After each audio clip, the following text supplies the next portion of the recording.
For today's video, nga pala dumaan nga pala kami dito ng river crossing para humanap ng mapagliliguan. So ayun na nga at papunta na nga kami sa lugar na nasabi dito ni Kuya upang tignan kung okay ba yung ilog na pwedeng paliguan. Napansin nga namin dito na mayroong mga taong pumupunta dito at may mga paalis na din galing ng ilog. Pagdating na nga namin dito sa ilog ay pumasok na nga kami dito patungo sa nasabing lokasyon.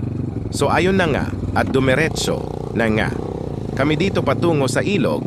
Nang di inaasahan ay nakita namin bigla ang ibang miyembro ng binidito papasok ng ilog. So ayun na nga pagkatapos naming dumaan dito sa isang river crossing ay may nakita na naman kaming mga binata dito. Palabas na ng ilog. Ayan niya.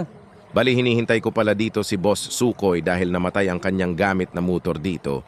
Nang umandar na nga ang kanyang motor dito ay sumunod na akong dumaan sa ilog upang makatawid na kami dito. Medyo madulas nga lang ang daan dito dahil sa mga bato na puno na ng mga lumot. Pero okay lang yan dahil pinanganak naman tayo na malakas kaya basic lang sa atin ang daan. So ayun na nga at malapit na nga kami sa nasabing lokasyon dito ni Kuya. Meron din nga kaming nakita na mga kabataan dito na tila nagpipiknik kasama ang mga jowa nila. Kaya sana all na lang muna sa kanila. So ayun na nga at nandito na nga kami sa nasabing lokasyon. Kaya hinintay na lang muna namin ang dalawa naming kasama. Kaya paki-like, follow at share muna din ito para mapanood din ng iba.